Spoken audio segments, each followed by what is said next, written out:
All right, now I've heard that you've actually been doing a lot of cross training recently. Well, not a lot, but some. You helped Dan Henderson out for 2 weeks to get ready for his Rafael Feijao fight. Then after that, you went to Grudge Training Center, got to train with those guys over there. What has it been like going to these bigger camps, I guess you could say, and getting experience with some really well-known names? It was definitely a blessing within itself and stuff, just because Dan invited me out there. He was like, "I want you to come out there and help me," and I was like, I took that as I was like, yeah. So just being out there for 2 weeks and stuff, and I got one of my good buddies out there, Virgil, who actually fought in a last strike for us in the undercard, and he won. And because of Virgil, that's why I think because I fought Virgil probably about 2 years ago in Puerto Rico, and he ended up beating me.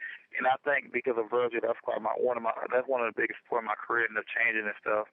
And me and him right now end up being good friends. He's like one of my best friends, and with the same management team, he actually got me hooked up with Ovince management.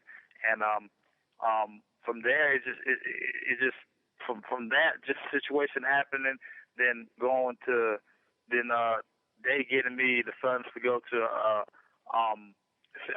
Temecula for 2 weeks with Dan Henderson, and then shooting over to the Grudge Training Center, training with Nate Marker, Brendan Shaw, Elliot Marshall, Shane Carmen, all them guys right there. It's definitely a good thing. I mean, I learned a lot. I ended up getting some training with Trevor Whitman, and he actually told me when I first got there, he was like, I didn't know what to expect from you, but he was like, when I was leaving, because he was taking me to the airport, he was like, you know what?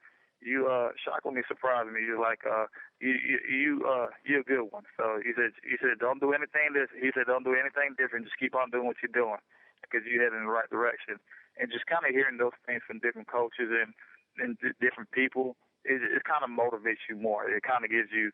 It's one of them things where it kind of feels me. It makes me work a lot harder. And to be quite honest, I came back and honestly, my training habit changed. It's just I always want to do something next year. I always want to better myself.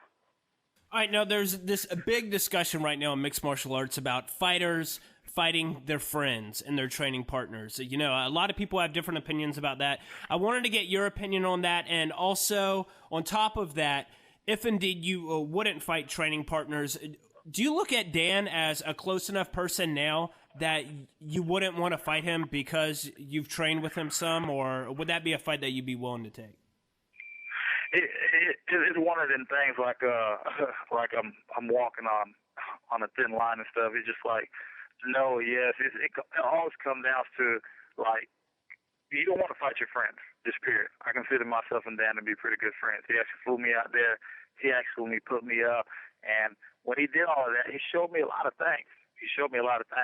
And at the same time, he's just like, I think it's just hard to fight your friends. It's almost like, okay, I'm gonna have to fight my friend, but it's not fun. It's just like, especially when you know what's on the line and stuff, and you know you got to fight. You don't want to, but you know you got to fight. Preferably, when I fight somebody, I don't even want to know you, because if I start knowing things about you, it's one of them things. I'm gonna start, not feeling sorry, but I catch you in a position and stuff. It's just gonna make me, I don't know. It's just I don't want to put me in a situation where I can lose the fight.